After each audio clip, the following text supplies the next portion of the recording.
कहानी में दिखाया जाता है दो महान शक्तियां जो एक दूसरे के आमने सामने खड़ी हैं मुकाबले के लिए। एक है नर्क की रानी और दूसरी साइड पर है ख्वाबों का देवता यानी ड्रीम। आखिर ये ख्वाबों का देवता नर्क में क्या करने आया है और क्या लेने आया है, ये जानने के लिए हमें इसकी बैक स्टोरी को जानना होगा। ख्वाबों के देवता का अपना एक साम्राज्य होता है जहाँ सिर्फ इसी की चलती है। इंसानों को आने वाले सभी अच्छे बुरे ख्वाब इसी के अंडर होते हैं, लेकिन ये देवता नहीं जानता कि कुछ इंसान इसे अपने फ़ायदे के लिए कैद कर लेंगे। जादूगरों की एक टीम के हाथ एक ऐसी किताब लगती है जिससे वो एक ऐसा मंत्र पढ़ते हैं जिससे वो किसी भी देवता को बुला सकते हैं।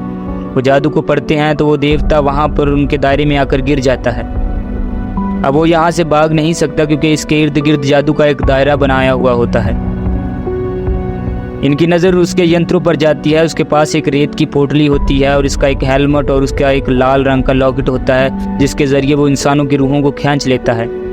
ये इस देवता के सारे यंत्रों को उठाकर अपने पास महफूज तरीके के साथ रख लेते हैं ताकि इन्हें अच्छी कीमत के साथ किसी दानव के हाथों में बेच सकें। इन्होंने इसके गिर्द एक जादू के साथ दायरा बनाया हुआ होता है ताकि ये बाहर ना आ सके। ये इसकी सिक्योरिटी और ज़्यादा टाइट कर देते हैं और इसके इर्द गिर्द शीशे का एक कवच बनाते हैं। 20 साल गुजर जाते हैं, ये देवता अभी तक बाहर नहीं आता।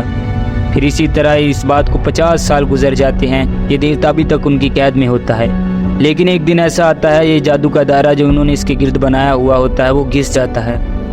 अब इस देवता को यहाँ से बाहर आने से कोई नहीं रोक सकता। जो गार्ड वहाँ पर ड्यूटी कर रहा होता है उसे अचानक से नींद आ जाती है और ये देवता उसके ख्वाबों में घुस जाता है। यही इसकी महारत होती है, इंसानों को आने वाले सभी ख्वाबों को ये कंट्रोल कर सकता है। इस इंसान को ऐसा लगता है कि ये एक बीच पर मौजूद है और पीछे इसके वही देवता खड़ा है।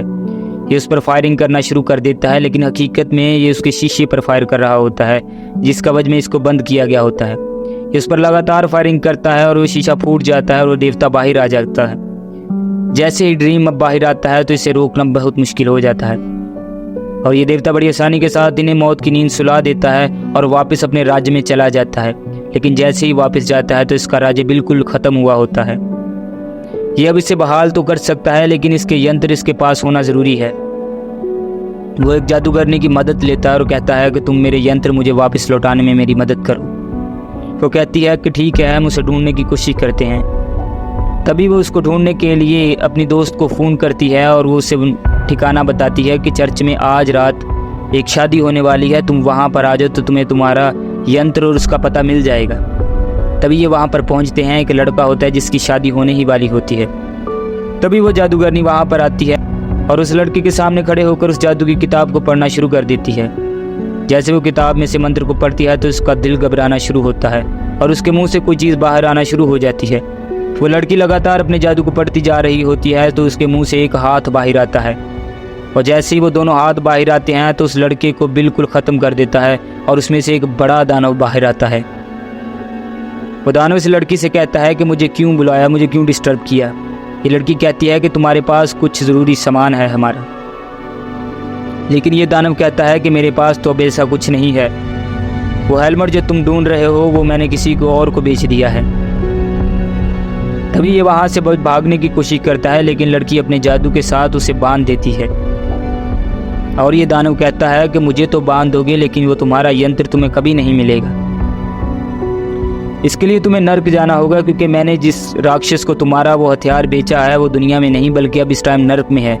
ये लड़की अपने जादू को पढ़ती है और उसे बिल्कुल भस्म कर देती है और वो ख़त्म हो जाता है। तभी ड्रीम कहता है कि अब मेरी मुसीबत और ज़्यादा बढ़ गई है, मुझे अपना हथियार वापस लेने के लिए नर्क में जाना होगा।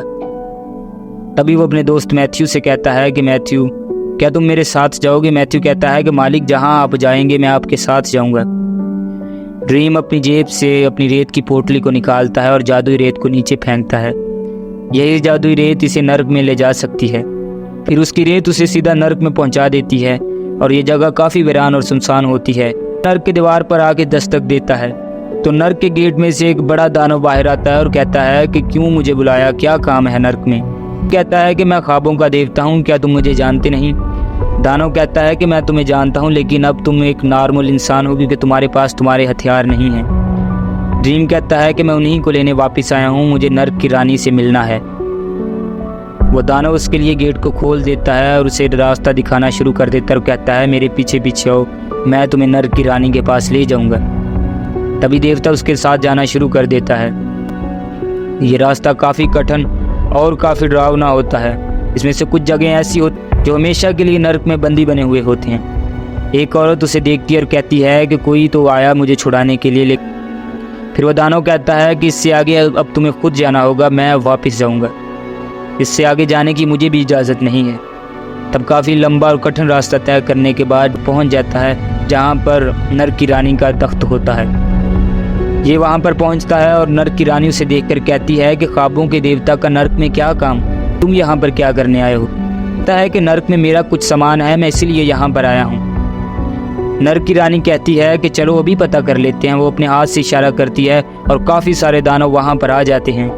कहती है क्या हम एक एक दानव से पता करेंगे कि वो किसके पास तुम्हारा हथियार है? ड्रीम कहता है कि इसकी ज़रूरत नहीं पड़ेगी, मैं खुद ही पता कर लूँगा कि वो किसके पास है। फिर वो अपनी जेब में से अपनी जादुई रेत की पोटली को निकालता है, उसे ज़मीन पर फेंकना शुरू कर देता है। जैसे वो ज़मीन पर फेंकता है और कहता है कि जिसने भी मेरा ये हथियार चुराया है मेरे सामने आ जाए।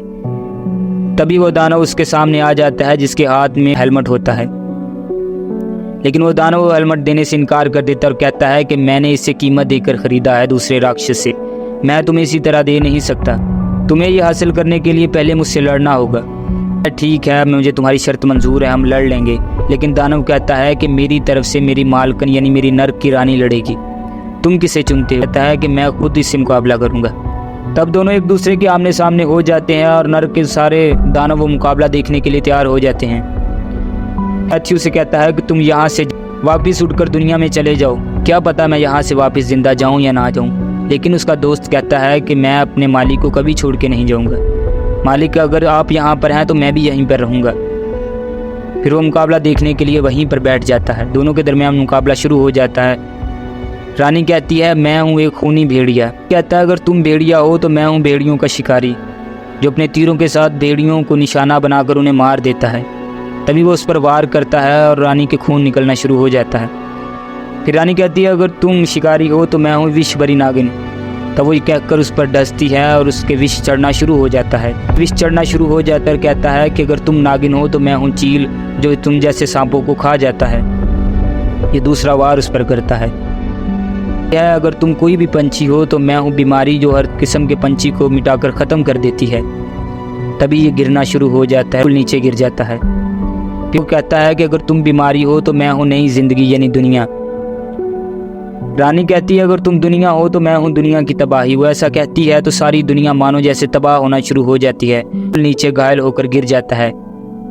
रानी को लगता है कि शायद मैं जीत चुकी हूँ, इससे आगे इसके पास अब कोई जवाब नहीं। फिर बड़ी हिम्मत कर आखिरकार उठता है और कहता है कि अगर तुम तबाही हो तो मैं हूँ उम्मीद।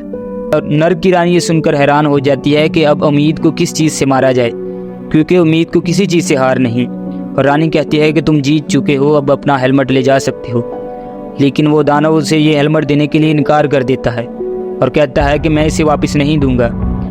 तभी दूसरी लड़की आती है और उस दानव को नीचे फेंक देती है जहाँ पर दूसरे राक्षस होते हैं, और ये हेलमेट सुरक्षित उसके हाथों में थमा देती है, जिसका होता है। मुकाबला नर्क की रानी से जीत जाता है और यहाँ से अपने हेलमेट को लेकर बाहर आ जाता है। अब सारी चीज़ें उसके पास मौजूद होती हैं, उससे ज़्यादा शक्तिशाली अब कोई नहीं। उसके पास उसकी रेत मौजूद है, उसका हेलमेट मौजूद है। ऐसे मोर इंटरेस्टिंग क्लिप्स को देखने के लिए चैनल को सब्सक्राइब और वीडियो को लाजमी लाइक कर दें।